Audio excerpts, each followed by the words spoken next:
Good morning, good morning, good morning. Good morning, everyone. Let's do our cheers. Morning. Good morning. James, how you doing, my friend? Dude, I'm telling you what, if you were around here, Lodge Cast Iron in Charlotte is doing 50% off everything, the entire store. And the wife and I went up yesterday. Well, I gotta shut this door. Say hi, Rusty. Hi, Rusty. Yeah, but the Lodge store is closing down for some reason. And they announced yesterday this huge 50% off sale. The entire store. Yeah, the whole, everything. Even down to the little pot holder. I mean, it's an amazing deal. So like and they're a big green egg dealer, and big green eggs, there was a double XL that was going out. Morning, Charlie. There was a double XL. I mean, big, huge one. Normally like $3,500, slashed half price. Guy bought in front of us, bought a large. He had to buy the table and the and charcoal, and if you bought the table and charcoal, you got like 3 bags of charcoal. So it was just amazing. I did pick up, because the wife requested it, a cast iron wok. Now my man Cast Iron Chaos uses his a lot, so I'll be binging a couple of his videos to learn how to walk. Yeah. So I need to walk this way. Yeah. And they even sold me some wok silicone pot holders, which are different than the other pot holders I have for these handles. So, but I got it for like $15 out of the seconds bin because it was half off. Yeah. Another little cool find that she picked out for Cub, even though Cub doesn't know it yet, was the new heart-shaped skillet. It's got Cupid's arrow through it. There, now you can see it. Cupid's arrow through it. Whoosh. Kind of cool. I don't know. Cub will really like it. We'll make some pancakes or eggs or something on it. And I got some pretty sweet little handle holders. There's some more stuff in the house, but not a lot, but you know. So the one really awesome thing, and I'm super excited about, was, I don't know, you've seen those tiered corner shelves that they put Dutch ovens on, right? They had that marked down 50%. I mean, the entire store. This was amazing. So I got that over there in the box. It's the corner shelves that you stick in, and it holds like 6 or 7 Dutch ovens or skillets or whatever. I was like, I've been wanting it for a while. It's been over $100 since it came out, and I got it for $50. Mm-hmm. So what the wife figured out was, if I would have paid original price for that and say the wok, everything else we got was free. So pretty killer deal. But the girls are taking payback to Western today. She goes back. She starts classes on Tuesday, because I guess tomorrow's a holiday. Martin Luther King Day, I think. Martin Luther King Day. So we'll have to, I don't know, maybe we'll do something tomorrow. I don't know. We'll see. I got a video scheduled tomorrow already, so I could reschedule it if we do a live tomorrow. I don't know. It's a holiday. Do we want to do a live? You off? No, I'm never off. I'm off Christmas Day. Oh. Well, I don't know. We'll That's see. the only day my company's closed. Every other day, I'm liable to be, even though I'm scheduled off, something major happens, I'm called in all the time. Okay. Well, I have, I think we have the jackfruit taste test video coming up tomorrow. Pay took it upon herself to edit the whole video. So we did all of our segments, and then I had to send them to her, and then she used, I think, DaVinci and did some major editing. And from what I saw, I didn't see the whole thing yet. Little snippets I saw looked really good. She had a lot of what they call GIFs, GIFs or whatever, little clips and stuff. So it looks good. So, well, how did you like it?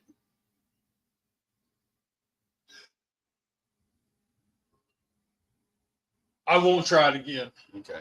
That style, that brand, I don't need to try again. I'll let you. I don't want to ruin it. I understand. I don't want to ruin it because it's, yeah. To each their own. It looked like pulled pork or pulled beef. It had that kind of like you buy it out of the grocery store, right? Out of the little tubs. Right. That's what it kind of looked like. Not what it tasted like.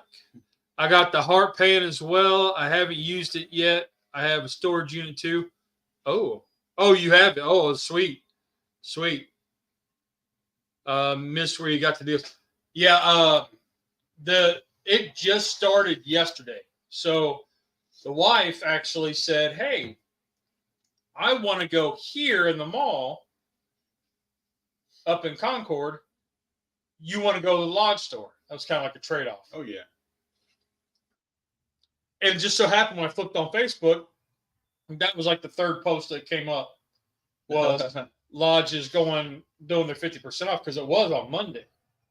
They fast forwarded to, and I mean, it was awesome though. It was awesome. I mean, the wife was all agreeable. Yeah. And I was like, oh man, I'm going to walk out of here with literally a ton of stuff. I could have, but she wanted a little oval.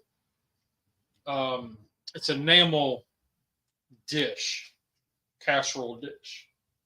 And I was like, whatever. So, I mean, in the cost of one, like the walk and my rack, everything else was.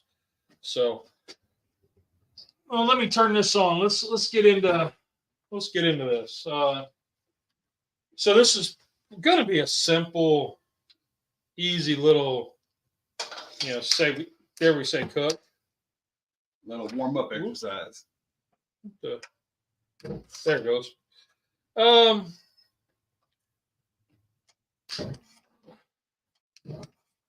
There we go. So what we got going on here is we have the little 2-quart Dutch oven. And this one's actually, so it's one of the twins. So the history of it is I wanted to do the 1-quart pot challenge with the girls. And it was cheaper to buy the seconds 2-quart pot. Nothing fancy. It was cheaper to buy the 2-quart pot than it was a 1-quart pot. Right. So I bought each of the girls one. So this one here is actually, that's what these little tags are for. It's the name of the Dutch oven and then the date that I got it. So that way the kids always know which one's theirs and when we got it. So a little history thing on the tags. But this is actually Pay's because she's not going to be here. She left. Kind of sad. But I'm going to still cut them out. Yes, I did go to the lodge store, and dude, I want to go back. Let's go after the show because I want to go. My wife says no, and my wife actually took my card, so I have no money. So, like, I couldn't even buy a soda. I have zero. But this is one we bought together. We were at the flea market thing. This was up at that. We stopped at that sale after that church sale or whatever after a competition. Yeah, the one that was across the street in that yard sale like thing. So it's just a 2-quart, made in Taiwan. Nothing fancy. It's to mimic the Lady Best series. I don't know if you can see that. It's got the wooden handle, but it's a copy of the Lady Best series. I cleaned it up and I used it for the jackfruit video. That was the first thing I've ever cooked in that. So today's going to be the second thing. All right. So we're just going to get these warmed up. And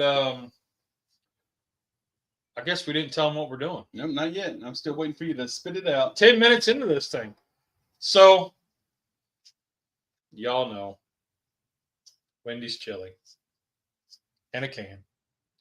And in the bottle. So I went, we've been talking about doing this taste test for a while. So I went ahead, I bit the bullet, and that's what we're doing today. Because the kids aren't going to be here. Since I got laid off Friday, so I'm up for a good road trip to find cheap cast iron. Oh man, James, sorry to hear that, bud.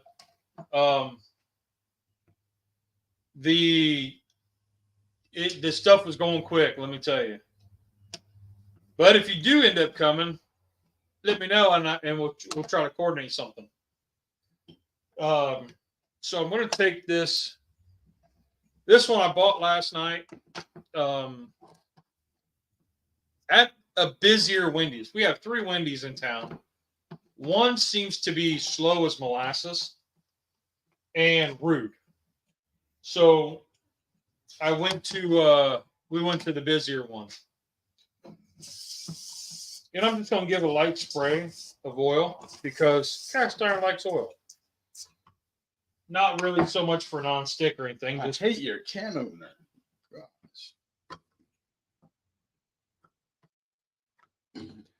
So we're going to just dump this in. So I got it last night, put it straight into the fridge when we got home. The kit, like you can see, it's not even coming out. This stuff is cold. There it goes. So I got some interesting facts that I looked up about Wendy's chili. Okay, you ready for this? So, and because we don't want to cross-contaminate our taste test, each one's get its own little spatula. I probably should have got the large instead of the small. This will be a quick. I can already tell the beans are different. This one has like the white beans, the pintos. See that? This one has dark beans. They're still pintos. Those look like white kidney beans. They look like pintos to me. Do they? They're not white like that. There's actually a mixture of 2 different kinds. There are some of the white ones. Yep. And then there's some darker ones. See? Now that is a dark kidney bean right there. Yep. And this one's like a light. My chili. This is like a light red. The light red kidney beans in the store brand. So the can has a dark red. It's dark. Let me see your spatula here. And there's a light. Yep. Let me see your spatula here. Let's get.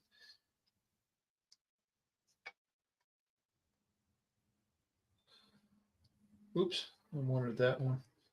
So I'm just trying to get some so y'all can see this. It doesn't. You need a spoon, not a spatula. Yeah. Okay. So this is out of the can. So it has a dark red kidney bean. And right there is either a light kidney bean or a pinto. I'm not sure. Where's the can? Let me put the can back here. The can.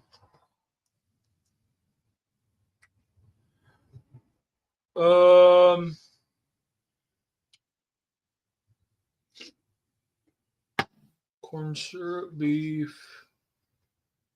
Oh, kidney beans.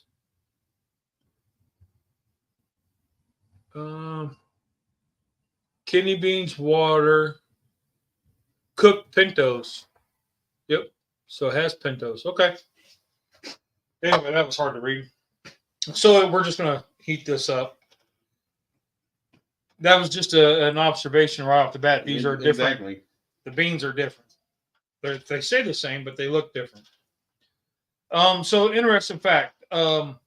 Wendy's chili is a part of the original Wendy's menu. So it's been around 50 plus years. Okay. Kind of interesting. The small container, which is what I got over here, this being the small container. I should have got the large because, yeah. But anyway, I'm sorry. I got another one in there, but is 240 calories, 16 net carbs. Okay. The large is 340 calories and 23 net carbs. Now, if you're doing net carbs, thumbs up. I'm diabetic. I don't do net carbs. Are you going to do a blind taste test? Well, we can do that. I'm already blind. I wasn't going to say it. Yeah, I'll turn around. You can put some on a plate, and I'll test both of them. Well, you can see the beans is the difference, so you'll be able to look at it. I won't even look. I'll keep the blindfold on. Maybe if I put on some like Careless Whisper, and I can like feed you a spoon. Oh, I gotta have the Careless Whisper though. Let's get the ghost vibe going on. Yeah. So then, in 2020, this was kind of interesting. In 2020, 83 million servings were served. Wow. Well, I understand why, because this is the best thing on the Wendy's menu. Yes. But I just thought that was interesting. I was like, wow, that's a lot of chili. That is. You know, not to be like that guy to use ton a lot, but, you know, because somebody says if they have like 6 inches of space, they're like, oh, I got a ton of room. Right. Which brings me up to my next thing later. But, so there is a, I don't know if it's a rumor or a wives' tale, whatever you want to call it. Like, I don't know what you call that. A story about an employee who entered a chili cook-off, went and bought Wendy's chili, and entered that in the cook-off, and won. That's a wives' tale. As much chili as I've eaten, and I'm sure you've eaten and tasted, there is a lot of stuff better than Wendy's chili. It doesn't say what year that happened. It just says that this is a story. But it is good chili. Yeah. So that is, it came up on the website when I Googled some of the Wendy's stuff. Okay. Just don't put the chili on a hot dog. Call it a coney dog. Morning, chef. You put chili on a hot dog, you call it a chili dog. You get a hot dog from Coney Island, you call it a coney dog. That's what I learned from Tanya. Yes. Well, Tanya said that they're from Coney Island. Yep. Okay. So up in Coney Island, that's when it's kind of like putting sauerkraut on a hot dog. It's not everybody did it until a German said, "Hey, there you go." Like putting the neon green relish on it is a Chicago dog with a couple other things, because that's where it was. Kind of like the Philly cheesesteak. You only get Philly cheesesteak in Philly. You can make a cheesesteak, but it's not a Philly because it's not in Philly. That make sense? Yeah. That's like same way I consider, like people say Texas chili don't have beans. I made chili last night for dinner. I just didn't put the can of beans in it because my daughter don't like beans. That doesn't mean I made Texas chili. I made chili. I just didn't put beans in it. You made hot dog chili. Keto chili. If you didn't put sugar in it, then it's keto chili. Sugar? Why would somebody put sugar in their chili? I'm saying that would make it keto. Oh. If you did not put sugar in it. Yeah. So you just made keto chili. People don't put sugar in their chili. It's so no, I wouldn't think so, but I don't know. People put sugar in their sloppy Joe mix and stuff sometimes. Yeah. But if you, I don't know, ketchup has sugar in it. Right. So anyway, this started in the summer of 2023 where Wendy's canned chili, right? So this started in 2023, the summer of 2023, and Walmart carries it.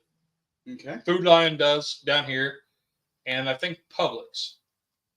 Side note, Publix and Kroger's also carry Skyline chili. You don't know Skyline chili yet. There's no S in Kroger. When it's plural, there's more than one Kroger. Just like putting an S, people say, I'm going to Aldi's. Put an S on Aldi. There's no S on Aldi. There's more than one Aldi's.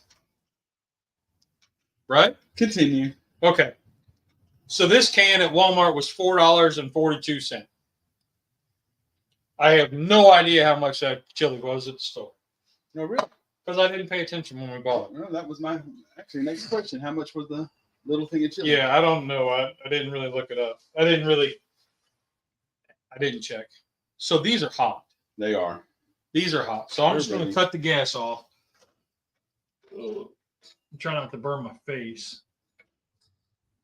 Why? Because I put the gas tank way over there. Okay. So what I have. And the can definitely has more than the little paper tub. Yes. That's probably more along the lines of the larger. I'm guessing. Let me see. What size is this? Does not say. Does not say. But this is, I believe, 15 ounces. 15 ounces. Oops. So, yeah. Okay. Get some little reorganizing. Okay.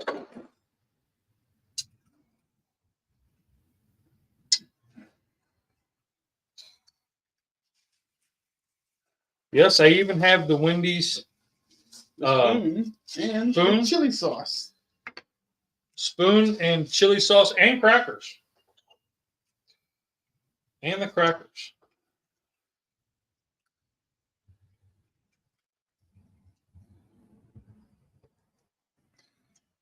Okay. I love this chili sauce. So I would do the blind taste test, but like with the beans, now that we've made out that kind of difference, you would know just by looking at it. Unless we had a DJ playing Careless Whisper, and then I could feed Rusty. And that would be really awkward and weird. That would get the views. No, it'd probably get them turned off. From the wrong people. It'd probably get them turned off, get me demonetized. Okay. So here's the out of the restaurant.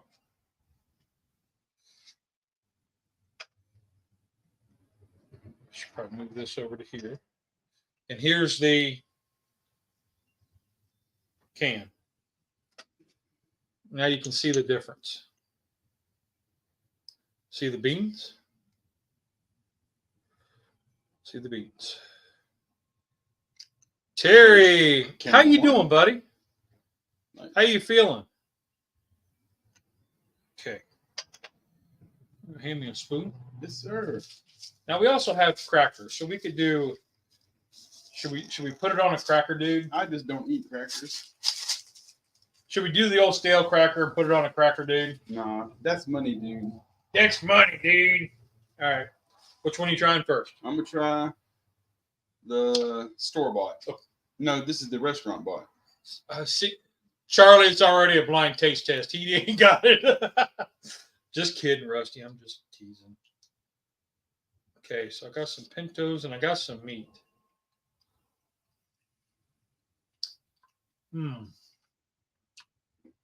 It's good. That's real good. And another interesting note about this, at the end of the night, well, I know this just because of my years in restaurant management, but Wendy's, I had a lot of friends who were managers there, and whenever they make the chili, your hamburger patties, whenever you're serving them, they usually try to serve and cook to order at Wendy's. But during really busy periods, they do a lot of pre-cooking. But the burgers are only supposed to last 20 minutes, and they're supposed to be, put to the side. All day long, they take their burgers, and they chop up their patties, and that's what they put as for the beef into their chili, so they don't have any hamburger waste at the end of the day. What do they do with the leftover chili? Just keep making it? Tell you the truth, I don't know. I don't know if they have leftover chili. This stuff is so good, it probably. I mean, 83 billion sold, and I wonder how big a pot they really make. If they make like an 80-quart pot, or what kind of pot do they start with, and do they just keep adding to it and never shut it off, like it just runs in a crock pot the whole time? Don't know. All right, well, that was good. Now we got a baseline. Do you want to lick the bottom out? I'm just teasing. Hurt. It's hurting pretty good, but it's okay. All right, cool, man. Cool. Thinking of you, buddy. All right, so now here's the canned. The canned. It's already thicker.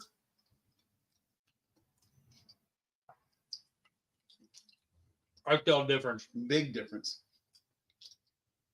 I'm not saying it's bad, but it tastes nothing at all like the restaurant.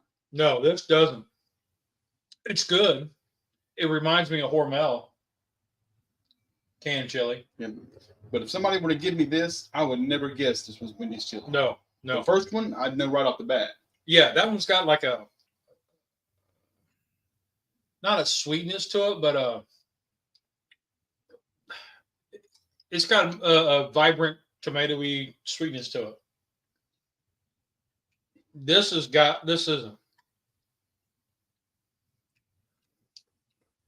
good.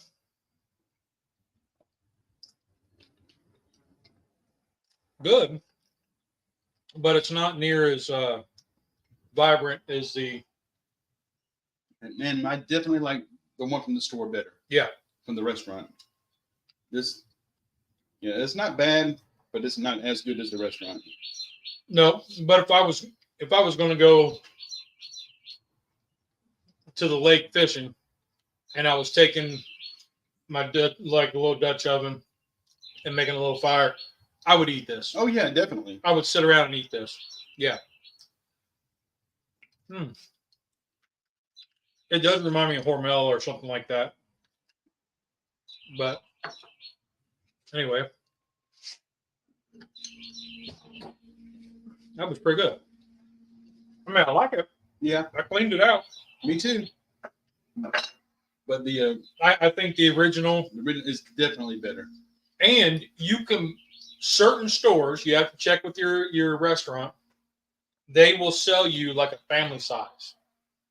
So you could get I did not know that. I read that on the actual Wendy's website last night. Okay. While I was looking stuff up. And ConAgra Foods makes the can. I don't know if that makes a big difference to anybody. We had back in Sydney, we had a ConAgra Foods right around the corner, and they made like the little Tony's frozen pizzas. Okay. Mama Rose's pizzas, the frozen ones.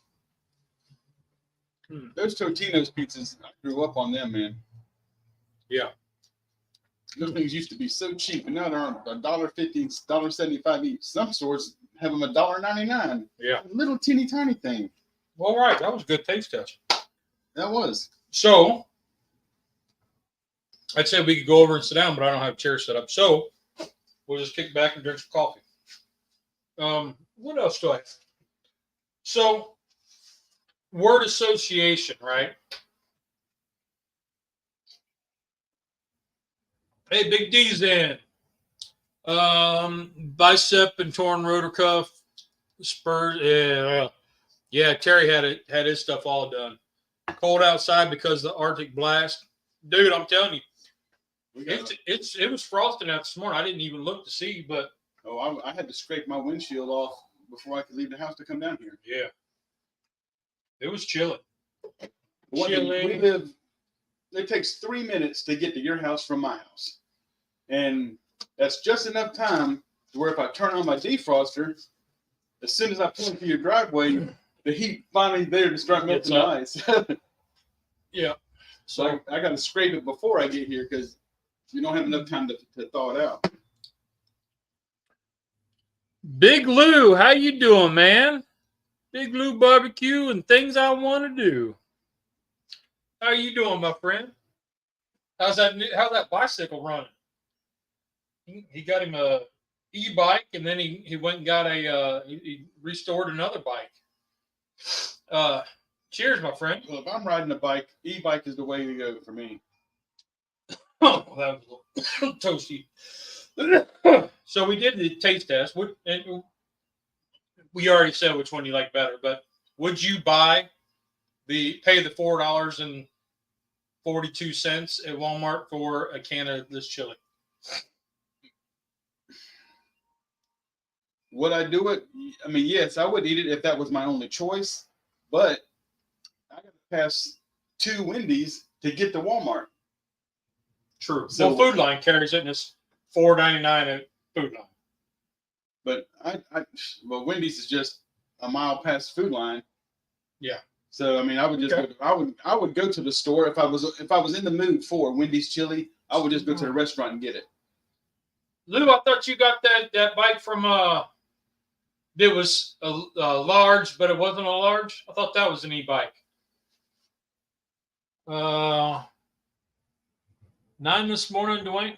-24 Tuesday. Ooh, man. Yeah, that's terrible. You see that they postponed the football game today to tomorrow because it was supposed to be like -27 degrees or something up in Buffalo. Yeah. The wife sent me showed me a picture of it last night, and it was. I mean, that stadium was just packed. And they said they were trying to pay people. They were paying people $20 an hour to get up there and shovel the snow, blow the snow, scrape it off. Yeah. But, yeah. Big Lou, if you are making a trip, looking for a trip like this weekend, probably it'd be a long trip from Louisiana. But the Lodge Cast Iron Store in Charlotte, North Carolina, is having a 50% off everything in the store. Yeah, they're closing it down. They're getting rid of everything. Yep. And it runs until the end of February. But there won't be nothing left then. They were packed yesterday, and it was day 1 of the sale. So killer deals going on right there. Let's see. Got down to 40 degrees. Ugh.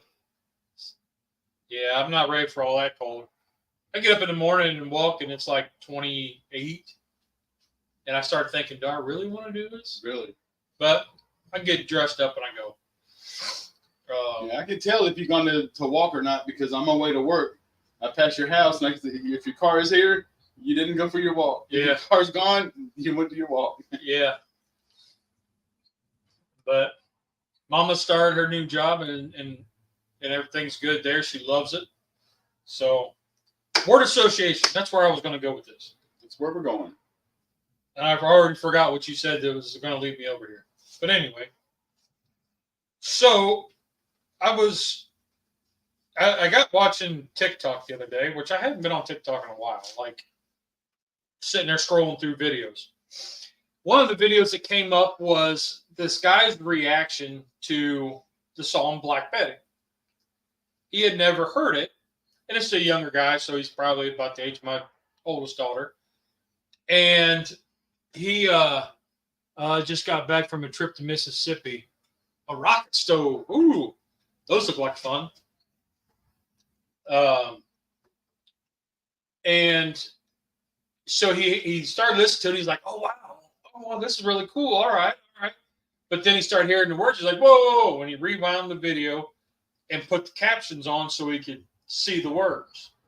And he's like, oh, man. So it got me thinking, what were they referring to when they're talking about Black Betty? Is it really a person named Betty?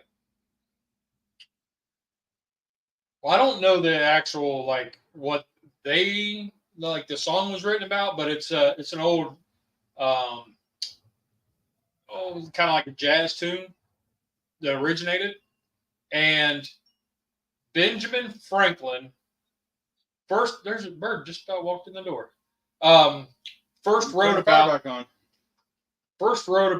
Black Betty referring to whiskey.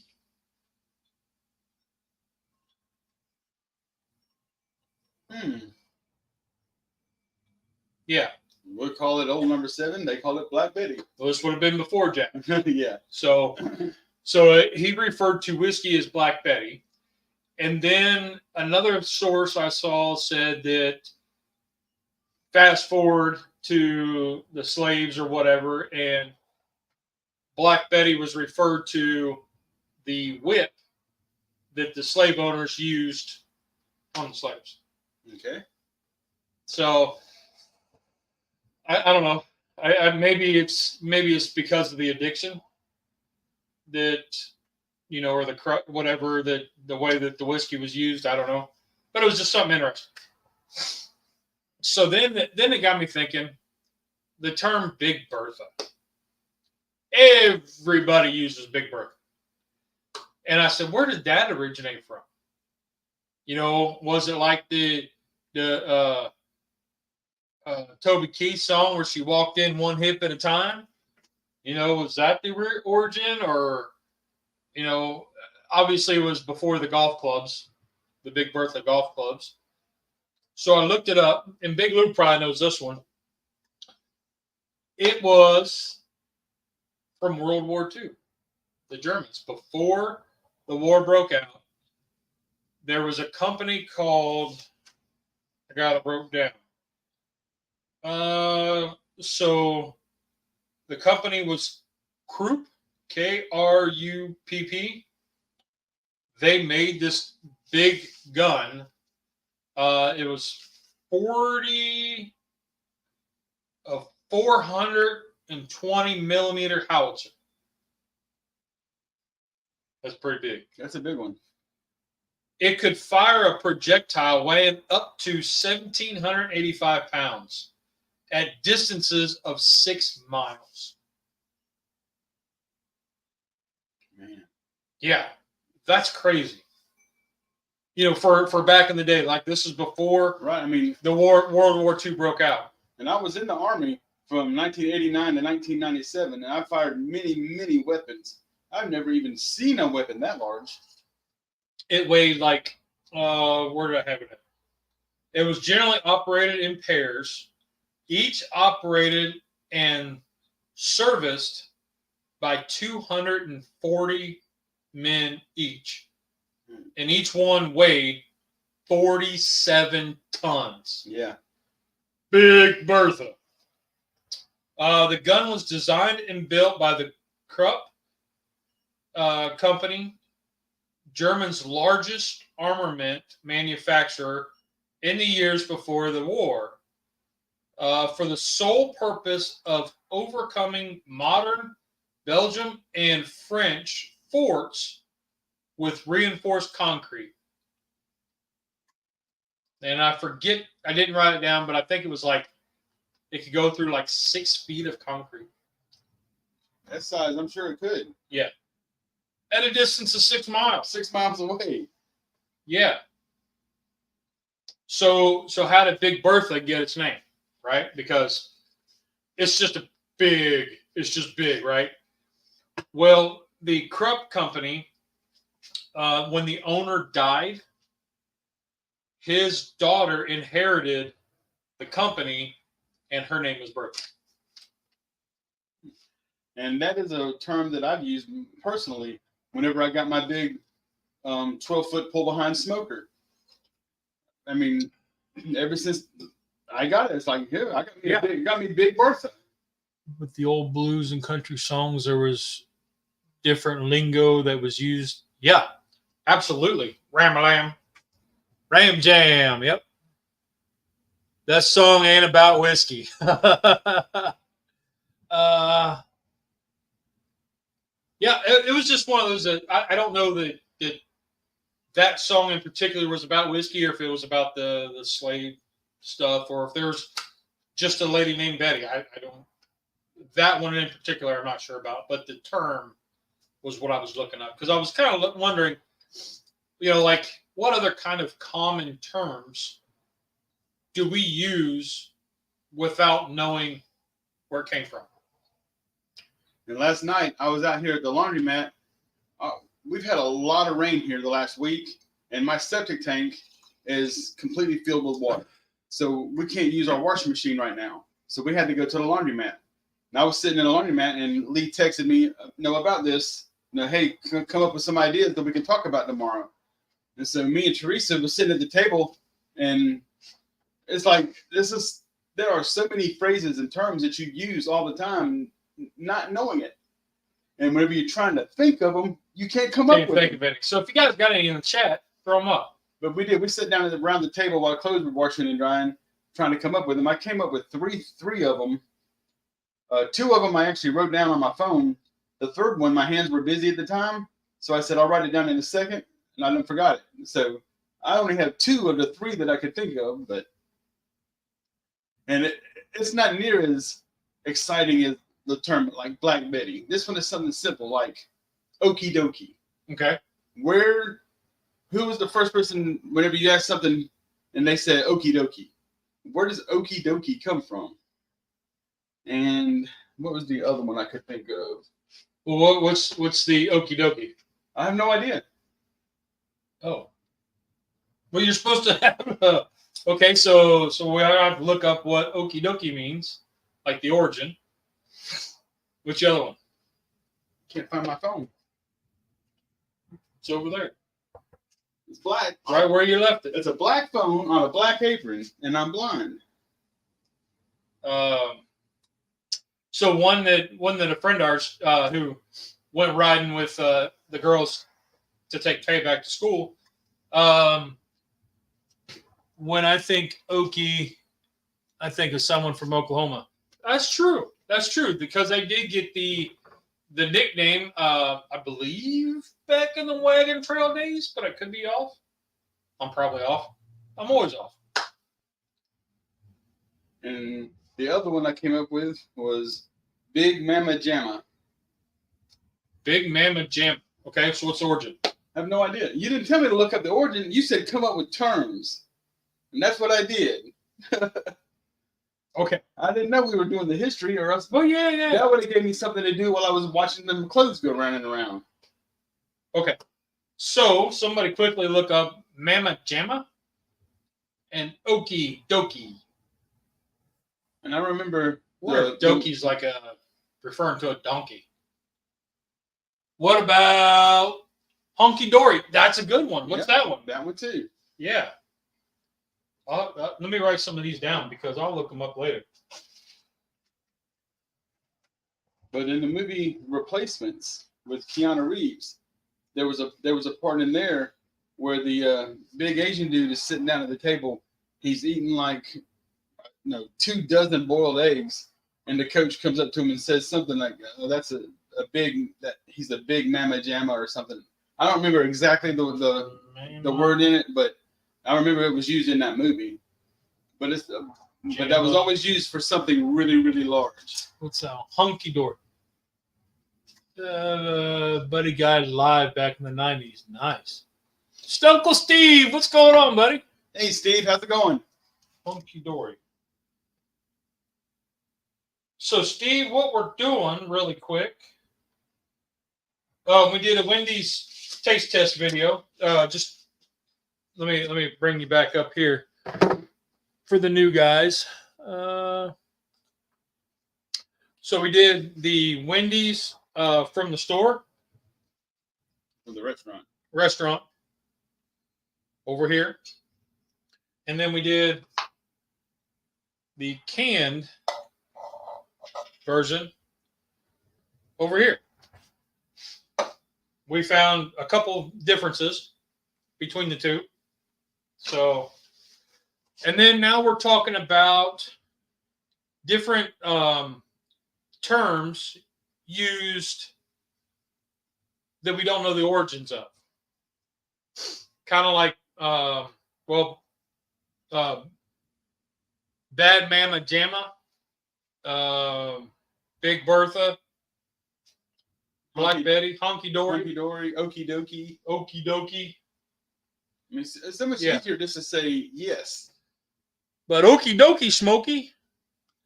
So the wife was telling me that maybe it's like rhyming or letter association. B, Bertha. Yeah, but if somebody says something, and instead of replying okay, you reply okie dokie. O would go for the O, but it should be okie dokie if it was letter association. But it's not all of it. Some of it is like Fancy Nancy's are rhymes. Right? Yeah.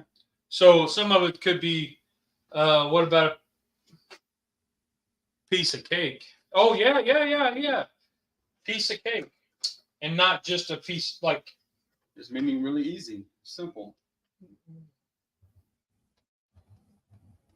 And see, good example. All these things that we use all the time in our conversation, and whenever you're sitting at the table trying to think of them, they don't come to you. Yeah. People say it, and it's like, oh, yeah, that one, of course. Gotta go. All right, Lou, have a good one, buddy. Yeah, it's just one of those weird things that just kind of pop up and makes you go,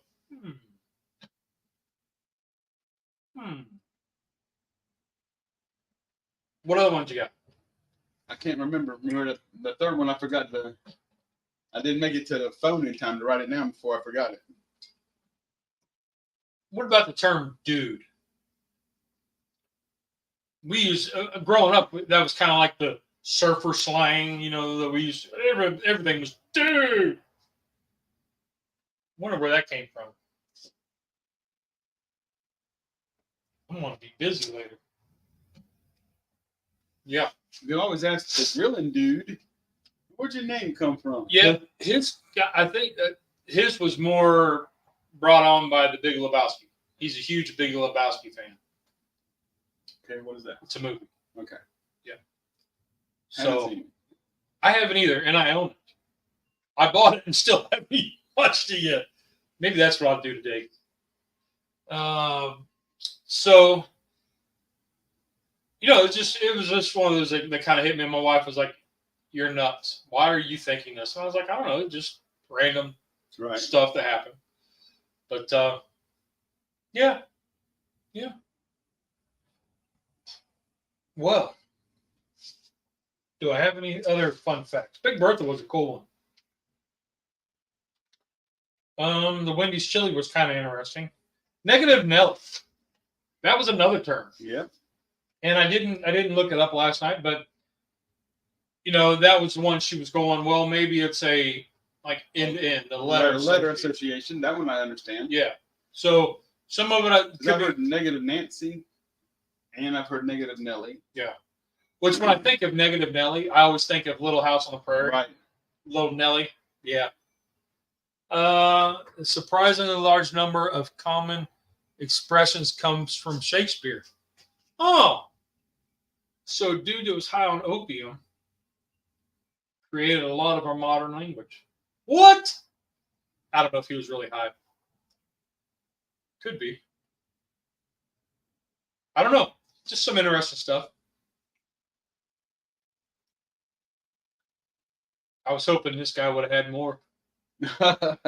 Yeah. I mean, I understand blind as a bat because because bats can't see. Right. They even though they have eyes. That's why they have their echolocation. They have the echo. So I understand blind as a bat.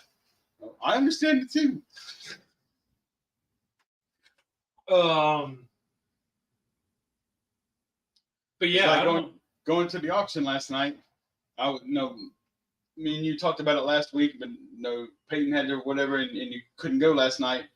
And that auction, last night's auction, was all the way in York. And being nighttime, I didn't want to drive that far. Now I'll drive to the one we go to here behind the house. It's only 10 minutes.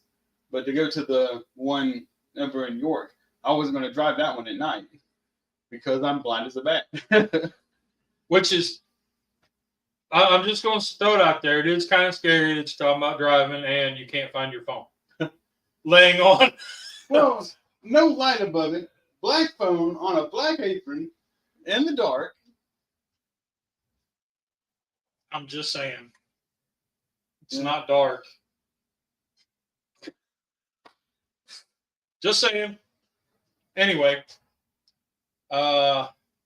So what do you got coming up this week? This week, here, Monday I got to go to Gaffney. You're going to have to write down some more terms.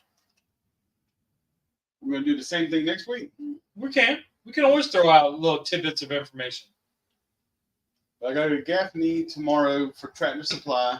Their credit card systems went down. And so they shipped them out on Saturday, so it's supposed to be there tomorrow. Morning, Jim. And on Wednesday, my coworker's going on vacation. So from Wednesday to Tuesday next week, I'm going to be covering the zone all the way from down here in Gaffney, up 85 all the way to Winston-Salem.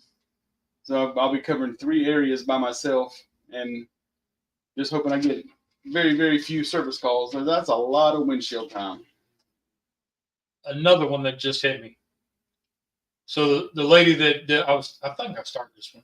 The lady, my wife's best friend that drove up with her to take payback, she gave me one. Rule of thumb.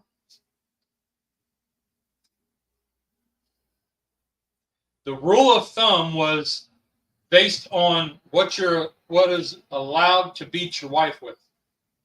Has to be the size of your thumb. Really? I didn't look cross-reference, but I was like, okay. So the rule of thumb, it was anything bigger than the size of your thumb, the length of your thumb, was illegal to beat your wife with. That's interesting.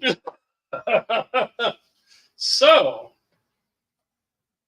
yeah, I might be taking some handles off some cash. I'm just kidding. I'm just kidding. I'm just kidding. My wife would, if I raised a hand to her, she would change the passwords on my everything, and I wouldn't know how to get into anything. I wouldn't have any money. I wouldn't have nothing. But, so what kind of cooks you got this week? Might as well bring it back around to food. Yeah. Beat the wife, talk about food. Actually, I don't have any cooks lined up this week. One good thing, I say good thing, one thing I'm looking forward to is pulling out the standing rib roast I got out of the freezer and go ahead and get it seasoned and dry brining it in the refrigerator, getting it ready to cook for my birthday dinner. Well, that's a good one. Which one? I can't see that far. So Charlie says Die Hard comes from the 1600s with prisoners who took longer to die by hanging. They died hard. That's a good one. That's interesting. Yeah. I think I heard that one. I've never heard that one. Yeah. But that's the only thing I got coming up that I'm excited about is doing my standing rib roast. Got that great big, almost 9-pound hunk of meat. So I don't know if you guys have watched Scotty's Backyard Barbecue today. I just watched it. He did a pork belly like a brisket. So then it got me. It was a pork belly with a brisket in it. No, his was like a brisket. He didn't fold the brisket. That was somebody else. Who was that I just watched? I thought that was him. That wasn't Scotty. That was somebody else. But I know which one you're talking about. Okay. I didn't watch that one yet, but it's on my list. But he did a pork belly like a brisket. So, there's Tom. How you doing, Tom? So then it got me thinking. Like a brisket. I mean, he had it Uncle Steve's, which is SPG, and then he added in his own salt and pepper. So then he smoked it up to 203. Is that considered brisket style? See, that's and Texas style. I just said another one. Right. That's the terms like that. I just don't agree with them you're not smoking it like a brisket. You might as well say I'm smoking it like a butt, smoking it like chicken. You season it, you put it in the smoker. I mean, you're smoking a pork belly. So you say I'm smoking it like a pork belly because that's what it is. The Texas chili term. Yeah. I mean, are you making Texas chili? No, this is the chili I always make. I just didn't put beans in it last night because my daughter don't like beans. Well, and Texas is so huge that you have regions of chili. Right. Like the only common thing in that I know of, because I've never been to Texas and I've watched people and heard discussions, that the only consistent thing in Texas chili is there's no beans. But the beans, the chilies, or not beans, the meat, the chilies, and that kind of stuff is different depending on which region of Texas you're in.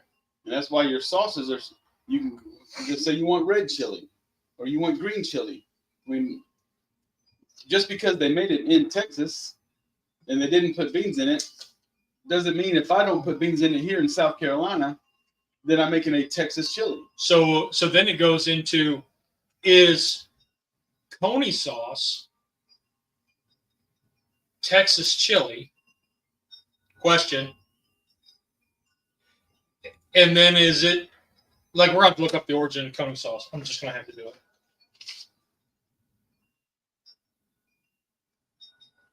Coney sauce versus Texas chili.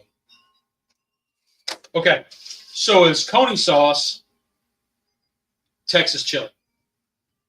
Could it be considered Texas chili? By the definition that millions of people use on Facebook and social media, yes, because it's chili with no beans. Therefore, it's automatically Texas chili. So, Uncle Steve, you're still in. If you're still in, what's your thoughts? You're a Texas guy. Because, I mean, Coney sauce would be like, it's like Cincinnati chili. You get it without beans, but it goes on top of spaghetti. So, and it has cocoa powder in it. So instead of spaghetti sauce, you put chili on it.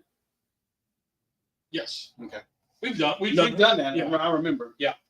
And that's coming up. I think we're going to revisit that one. That was pretty good. That's what you call the skyline? Skyline chili. Okay. I remember that. Yep. We'll have to do a make one and then try the can. Oh, they have that in the can too? Yeah. Yep.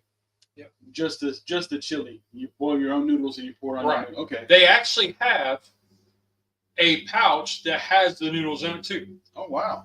I haven't tried that, but I was kind of like, I don't know. But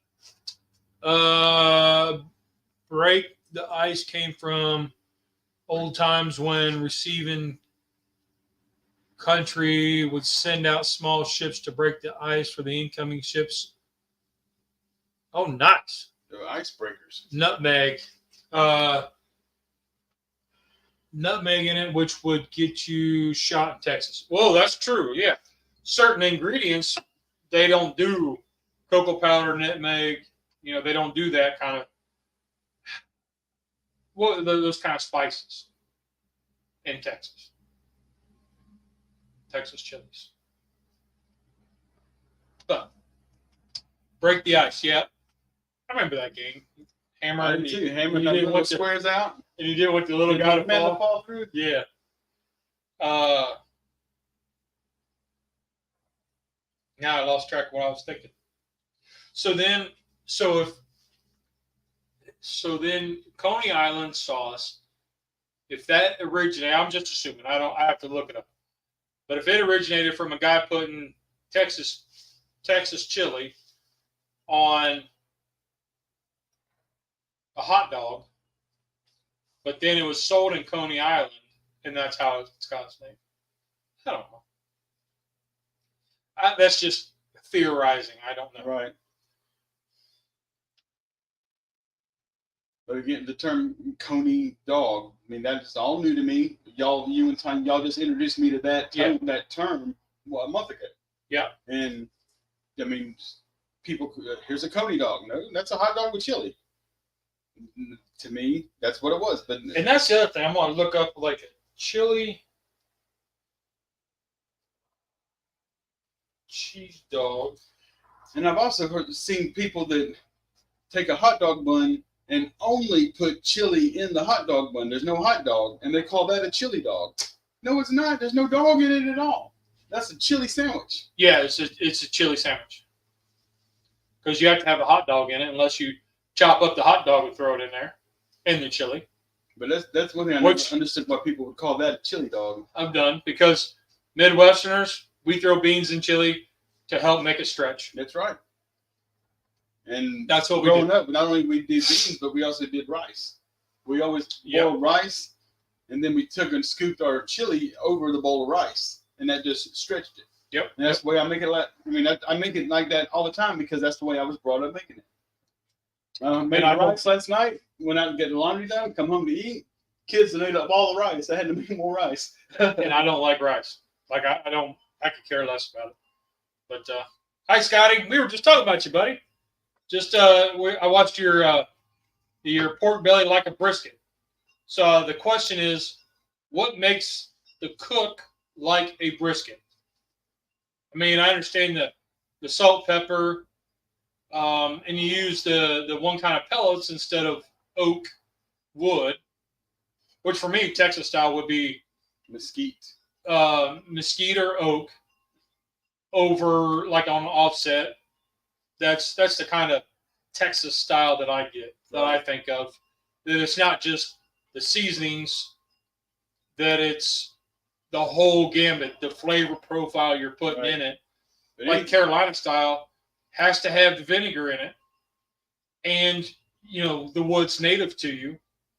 Like a hickory not pine, but hickory and pecan. Yeah, and then you have the vinegar, and then it's salt. Minimal pepper, but more salt than pepper.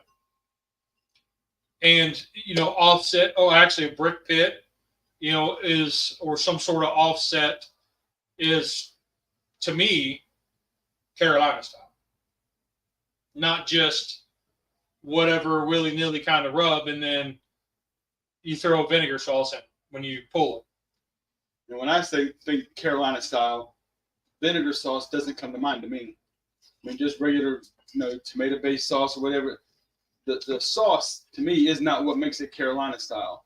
What makes it Carolina style, to me, is the actual types of wood that you use and pulled pork, whatever, and the type of seasoning. The type of sauce, to me, does not dictate whether it's a Carolina style or not. Because, I mean, I like mustard sauce. Yeah, which is a South Carolina style sauce. But I don't have to have mustard sauce on my barbecue for me to call it Carolina style barbecue. Right, but what we're looking at for the traditional Carolina style is your over coals or an offset, and traditionally what they did is they put the vinegar on it to help break it down. That's why it's a Carolina style. It's only in certain regions of Carolina, of the Carolinas, that do that. And you don't get that anywhere else. I was in Lexington, North Carolina. I had to do a service call for, I forgot what store, but they had a place there, little hole in the wall, looked like a rundown gas station, with the pumps removed, and big barbecue sign up front. So I went in there for lunch, and that was an amazing vinegar barbecue sauce that they used on theirs. Yeah, Scotty, you didn't say it was Texas style. He says it was good. He didn't say it was Texas style. He said it's Wisconsin style. Well, I was just wondering, like the term "did it like a brisket" was more what I was getting at, was because if you do, like, my wife enjoys pulled pork when I do the butt with. That sounded wrong. When I smoke barbecue with just salt and pepper. She prefers it that way versus having the different seasonings, all kinds of seasonings in it. But I wouldn't call that Texas style. You know what I mean? Like, I just call it smoking I'm just smoking. Right. And I use cherry wood, which is not a Carolina style. It's just what I like. So it's bear style. But anyway. So I was just curious, like, would you do ribs brisket style? Like a brisket?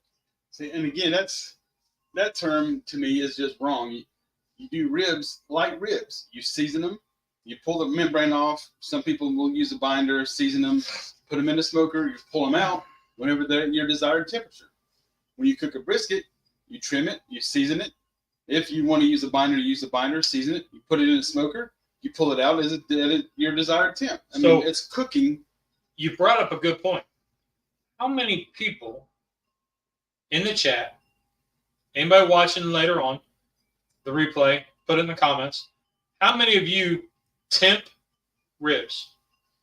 Like a rack of St. Louis spares or baby backs? Not beef ribs, but a rack of pork ribs. A whole rack. Yeah. How many of you actually temp those? And if you do, what bone? Decide what bone do you go to? Because if you're at the end, let's say you got 10 bones, do you go to the middle? Do you go to the outside? I don't temp ribs, but if I did, I would go more towards the middle because the ends are so much thinner and they're going to have a higher temperature. And to me, I like to cut off the end bone because it's nothing but a little thin piece of meat and it gets overcooked almost every time. So Scotty never temps ribs. I don't either. Yeah, me either. I go by the bend test. The bend test? If I pick it up in the middle and it almost breaks and you see the meat cracking, it's done. Yep. I know I do them on my Weber kettle because that is just the best rib cooking machine that I've cooked on. And I get fantastic results. Pick it up, go about 4 or 5 bones in, pick it up. She leans over like this and holds it. Good. Yeah. So I think I have temped them just for giggles, but right. It's not a, oh, I got to go 3 more degrees. It's yep, she's good. And then that gets into, do I wrap? I don't. Nope. I don't wrap ribs. I can't say no. Sometimes I do whenever the kids love really sweet, sugary ribs. And so whenever I making them for them, I'll make my tinfoil boat and I'll put the honey and the butter and the sauce and stuff inside that and and do that. But no, the most of the time, no, I don't wrap them. Yep. I like dry ribs. If I'm going for, like when I do an al pastor rib, and I need to do a video on this because they're awesome. Love them. Then I take a pre-made al pastor, I'll put my seasoning on it, and I'll smoke them for about an hour, hour and a half. And then I'll wrap them, and I'll put that marinade on top, close it up really tight, and let that get in there. Right. That's when I will wrap. Otherwise, I don't. But DJ, how you doing, buddy? Do not temp ribs. It's all about feel and look. Absolutely. Been doing ribs. Scotty, I know, man. You've been doing ribs forever. Yeah, I've gotten away from temping a lot of stuff. I mean, you get that with the years and stuff that we've got into it, and you just know. Chicken and like chicken, turkey, I'll temp those because I don't want to overshoot. And that's easy to do. Very easy. Chicken, turkey, I'll temp those. Pork loin, because I don't want to overshoot that. So I got to where whenever I do pork loin now, almost every time I do it on my rotisserie, it just comes out perfect. And until they come up with a probe that you can stick in the rotisserie, well, I know they've got them, but my rotisserie, I can't stick a probe in there because it would keep hitting the top of the cabinet as it was flipping and rotating because there's just not a lot of room in mine unless I use my outside rotisserie. But when I use my rotisserie that's in my air fryer, yeah, okay. I mean it's I mean, I always tip that because I don't want to overshoot 145. Yep. But outside, man, I love using my outside rotisserie, but the only thing I ever really do on that one is whole chickens.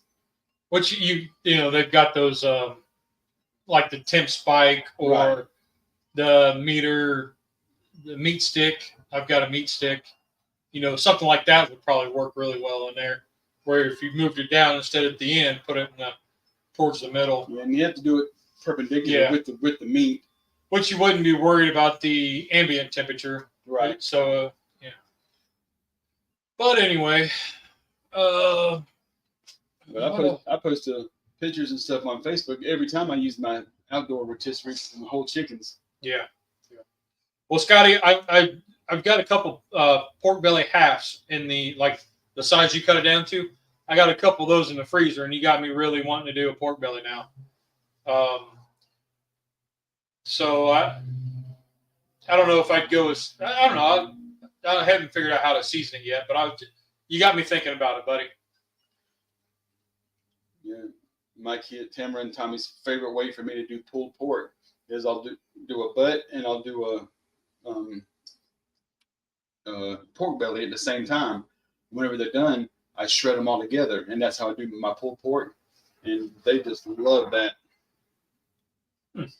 So it adds a little extra fat and bacon into it. Oh man, the bacon flavor is what throws it over the top. Huh. It's amazing. But I only can grab a pork belly whenever Food Line has a marked down. Yeah, It's so freaking expensive. Yep. So, all right. Well, that was kind of fun. A lot of good discussion. Play with some cast iron. So yeah, y'all come up with some different everyday terms that we don't know the origins of, because that was pretty cool. I think the Coney sauce versus Texas chili could be an interesting Google. Yeah, I think that'd be an interesting Google. So do it. Oh, made great time. Oh man, yeah. And you know what? At the Lodge store, I just picked this up. And I bet that would be killer on tacos. I don't know if it's any good, but I just got it yesterday. So we're going to try that out. you see, we can taste it. Well, I'm going to try it on something. I don't want to just because like the jackfruit, that video is coming up, I think tomorrow's scheduled. It would probably be better in a taco. It would probably be better in something and not just out of a pan. Yeah. Oh, I got something that I can bring down. We can try. I picked up at Food Line. They had this marked down, and it was only like $1, and I'm like, well, I'll try it. It was a package of taco meat, but it was all meatless. Okay. But I forgot what the brand name of it was, but it was, you just open up the package, heat it up, and then you make tacos with it, and it was all plant based. Yep. And I bought 2 packs of it because they were only $1. I ate one. Tommy heard the microwave go off, and he said, "What are you making? They're tacos. You want some?" He took one bite and he said, "Something ain't right." And I said, "Well, it's just this new taco meat I'm trying." He said, "No, I don't like this." He threw it away. Well, we've been talking for a while. Like I've been talking with the dude and the grilling dude, and one of my biggest videos or most popular videos is how to cook a Beyond Burger in a skillet for a college kid, right? I mean, that was the whole basis of the whole video. That's one of my most popular videos. And they only watched like 3 minutes of the 10 minutes, 3 minutes at most. But it got me thinking, maybe I should do a series on Beyond Burgers and just cook them different ways, like how to grill a Beyond Burger, how to air fry a Beyond Burger. Well, I don't have an air fryer, but I have good at your house. How to feed a Beyond Burger to a dog, like different things. And then my one cousin who's vegetarian says, "Dude, you need more vegetarian content." So we're in the market for trying plant-based stuff. Not stuff I'm going to eat like all the time.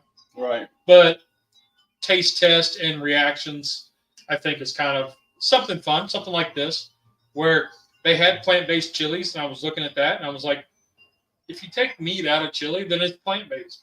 Yeah. It's a bean soup, but a bean stew kind of thing, but whatever. That's an argument for another day. Beyond Burgers are actually good when grilled. Saw at the store yesterday. The vegan butcher is amazing how business confuses people. The vegan butcher. So there's a guy I got to watch, and he's with Wicked. I forget the name of his show, but he does a lot of grilling and, cast iron cooking vegan. So it's a cool concept.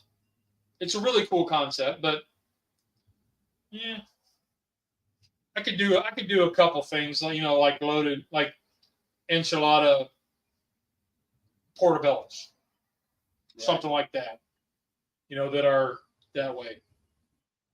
Kroger's has plant-based breakfast sausage patty. It tastes like sausage. That's what I use now. Okay. And again, Kroger, he wrote it right. You still threw an S on it.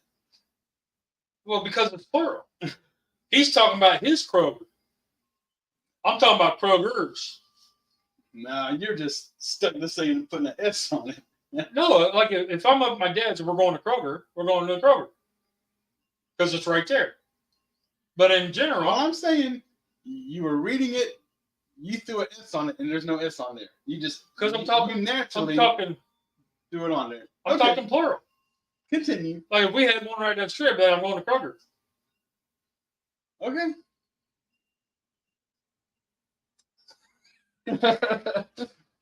I just think it's funny. It's Kroger like goose, but multiple goose is geese. Right.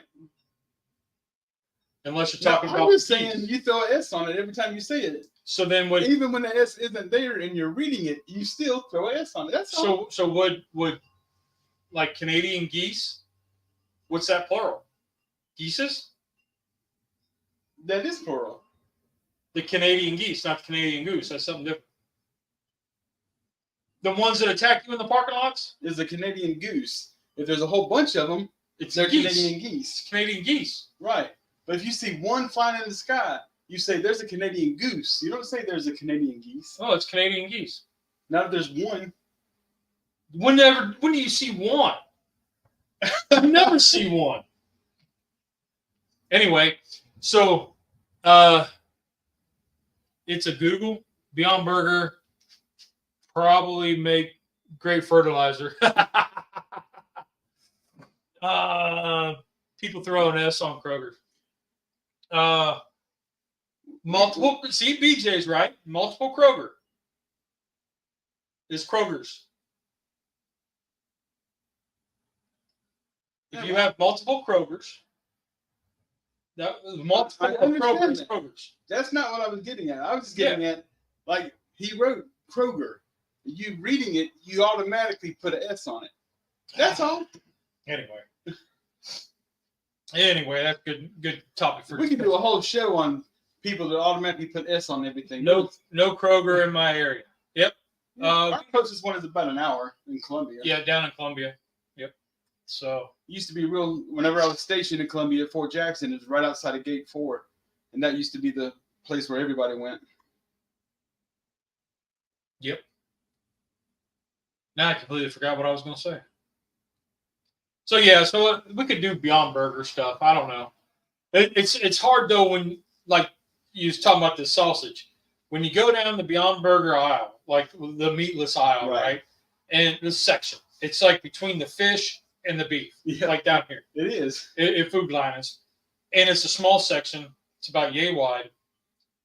And you look at the sausage links, and they got them standing up, and there's always one squatty. And funny. you know what it looks like. It's funny you say that because I was about to tell you, say I see this meme all the time about they show a package of Beyond Sausage and it's always vertical, and it always there's some hit like shrinkage is real or something like that. Yeah, and it's But we did do a taste test video where we grilled a Beyond Hot Link, and that one hasn't done very well. I don't know. Maybe I got to change the tags or something, or the title. Whenever I had my high school reunion this year, and I brought my the griddle and stuff, our class president, who's supposed to be in charge of the planning everything, we well, I mean, of course, we have a planning committee, but she said, "Hey, Rusty, why don't you go ahead and bring some vegan options in case we have any classmates, that don't want meat." And so I brought one of those little 6-packs of Beyond Burgers, and I had those, and not a single person ordered them. Nobody wanted them. So I was there and said, "Well, they're already thawed out. I might as well do it now."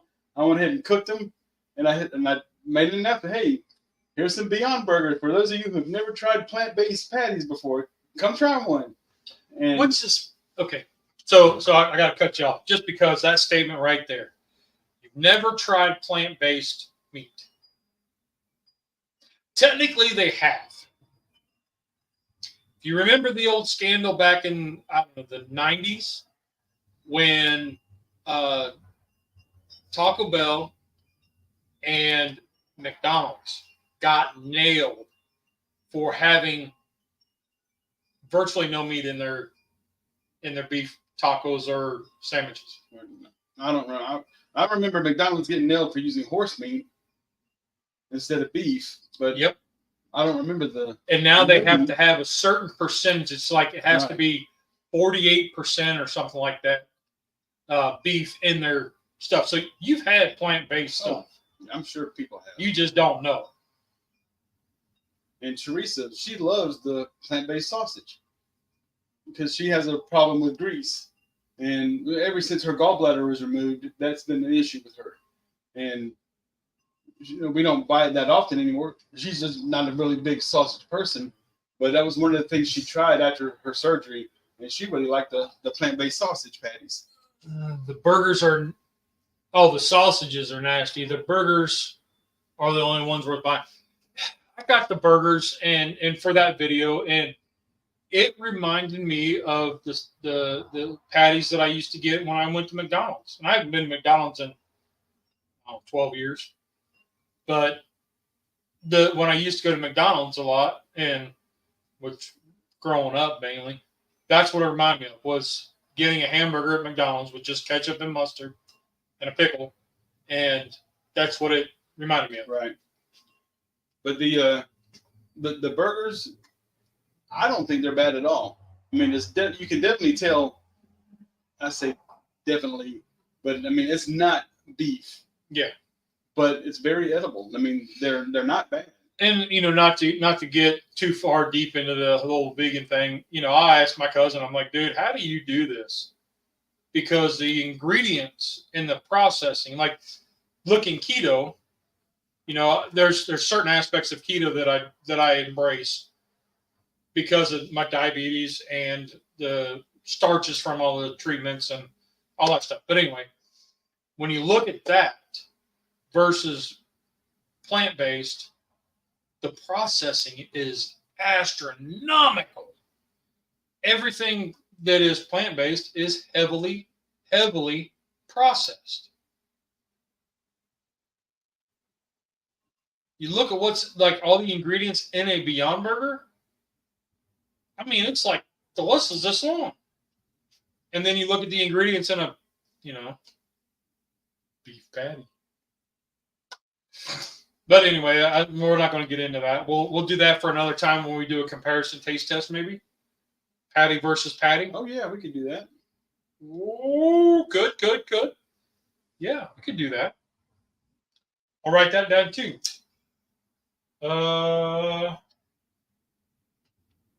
Beyond versus regular taste test. How's that? That could be fun. Show how to grill it, I guess. I don't know. Yeah, so anyway. Well, let's get out of here. Yeah, We've been an hour and a half almost. An hour and 25 minutes. Great discussion. Great topics. I've heard of people saying about what is in the fake meat, they had concerns. They feed us soy mixed burgers in school. Exactly. That's what I'm saying. Because it was cheaper, and they didn't know any better. And then, the FDA stepped in and said, no, you can't label it as beef if it's majority something else, soy protein. Another good topic for discussion would be the new 3D printed beef that's out. You can get you a 3D. They got meat printers that print meat, and you want a ribeye, they'll print a ribeye, just like a 3D printer. And I mean, it's just amazing the stuff that they're doing, and they showed the whole process and all on what YouTube videos. Yeah, grilled Beyond Burgers for my kids once. Didn't tell them, they didn't even know the difference. That's probably right. 3D printed? Write that down. What the heck? 3D print burgers. No, it was steak. Steaks. I don't know about that one. I mean, okay, so let me think about this. Somehow they're able to stick it. I don't know if they're making the proteins or what, but they're sticking it in this big, huge printer, and they're physically, they showed the process and they showed it, and they printed the steaks. So if you think, let me think about it, because it'd be like a hot dog, right? Where you got an extruder, and it's just, you got a pump, and it's heating it up, and it's pushing it through the fine point. So, okay, now I can see it. Thinking of how a 3D printer works. But that would be so fine. But think about it. You would almost have something like a ramen noodle thing that's fake meat. The texture, though, they were showing them taking a knife and cutting it, pull it out. You can see the fibrous meat just like it. I mean, it was amazing. It showed the fibers too? Yeah. Come on, I know somebody out there has seen this too. I mean, video's been going around Facebook, but it's just amazing them making this fake steaks and stuff out of a printer. I don't know, man. I think this no beans in your chili's really gone to your head. But dang, I don't even know. That's something else. I don't know about that one. 3D printed. Oh, so Tom knows. 3D printed meat is a thing. I just found an article about it. Told you. Shit. I'm gonna have to look that up then. It's very interesting. I'm not 3D printing. I wonder if this will meet people's expectations. All right, so let's get out of here. We got minimal. We got a little bit of cleanup, not much. Not much at all. Chili's are almost gone. I mean, but it was a good taste test, good comparison. I enjoyed it. The store brand or the restaurant is way better than. There is a noticeable difference than the out of a can. I did like the can. You gotta have. I don't have this one on. Oh, the Wendy's chili sauce. Yep. This stuff is amazing. And if you've noticed, they changed the package to black now. It used to be a gold package. Now it's black. I don't know if they've changed ingredients, but it was still really good this morning. I can tell you this is the first Wendy's chili I've had, and I might have had it once in 10 years. Oh, wow. I mean, we don't go fast food. So it was really interesting taste test, because I haven't been there. Right. And I don't get it. Now, my mom used to get this all the time, and she used to always get the baked potato. The baked potato. That was a long time ago. Cheese and bacon on top. They quit that baked potato bar. Golly. Well, it wasn't the bar. It was just she would go through the drive-thru and get the cheese. And they used to have a bar. And them taters were huge. They were giant. But they had a bar set up. You could go to the potato bar and you could do your potato. Was that with the salad, like at the end of the salad bar? So I remember they used to have a salad bar. I don't remember. I just remember Now my mama, they were always getting that big baked potato and going to the bar and loading it up. It was the salad bar, and then they had like the hot section for the cheese. Because I remember it now. They would give you the tater from behind the counter, Right? and then you would go over and load it up. Right. Yep, the salad bar. Yep, okay. But yeah, so I don't know. I say it's worth a try. This was really good chili. Get a can of Bush's chili starter and a can of diced tomatoes. Make your own chili. It'll taste. Oh, ooh, write that down. Get a can of Bush's chili starter. I'm writing it down, Tom. Bush's chili starter plus a diced tomatoes. Can of Scotty says he has the Wendy's chili recipe. yeah, there's all kinds. I mean, everybody like there's a lot of copycats out there. You made one that reminded me of Wendy's a while back. You got the copycat Kentucky Fried Chicken's 11 herbs and spices. I mean, yeah, everything's out there. But so tune in this Wednesday for the keto show. My man Mike, Keto-rific Journey, and I are going head to head. It's not really a competition, but right. We're both making a version of keto chili. So, but is it Texas? Since there will be no beans in it if it's keto, right? But say what kind of chili it had to be. We didn't say it had to be Texas. We didn't say it had to be red. We didn't say it had to be white. We just said chili. But back to our previous discussion. If you don't put beans in it, are you making Texas chili?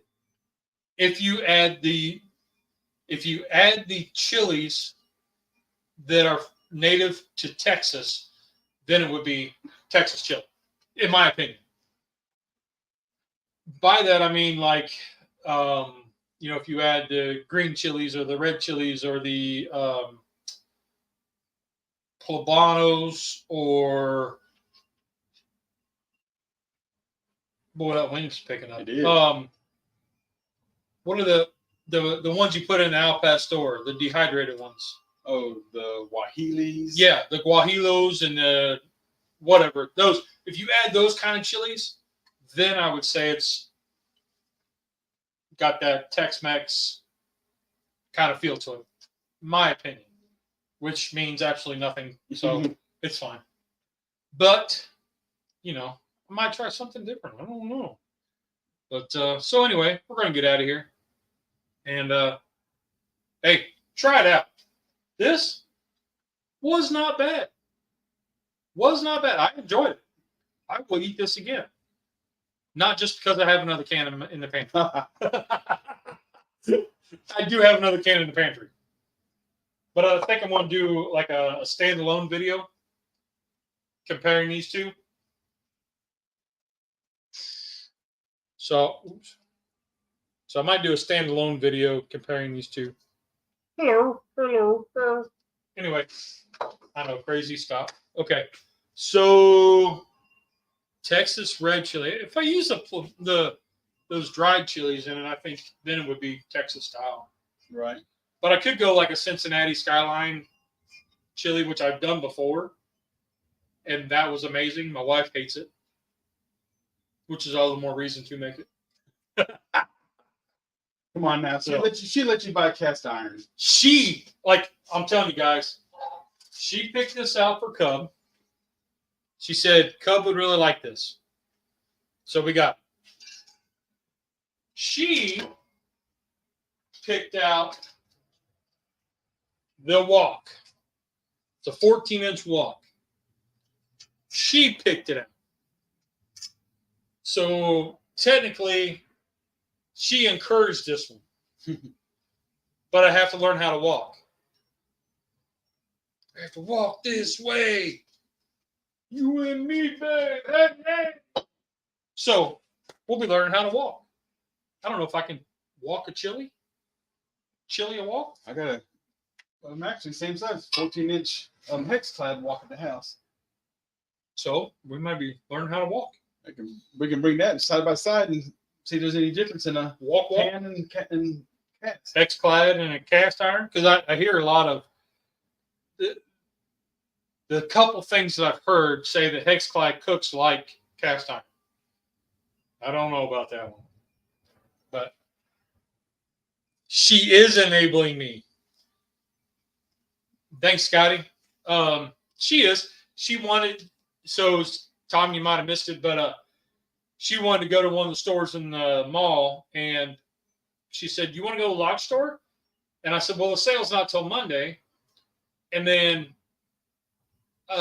flipping through Facebook, like the third post was, "Sale starts today." Because Facebook is always listening. Yes. They heard her mention lodge. They gave you the ad. So yeah. So I got an unboxing to do, and maybe I'll do that. But got a couple new toys, so good stuff. Good stuff. So all right, well, y'all, we will see you on the next one, and tune in Wednesday for the Keto Show where we do chili. I don't know what kind of chili we're going to do. I haven't decided yet. White chicken chili. I was thinking of white chicken chili because that's going to be easy, but then I was like, well, I kind of want skyline. Then if I do the skyline, then we could do a skyline versus homemade skyline versus the can, and then how to prep it up with, because we did it with skitty squash, and we did it with the pasta zero noodles. Zero, yeah. Yep. And then I also have palmiti noodles in the fridge. So I don't know. We'll see what we get into, but we'll catch y'all later. Y'all remember there's 2 rules in cooking. Did you have fun? Did it taste good? Rock on. You're all awesome. Have a great week, guys. Have a good one.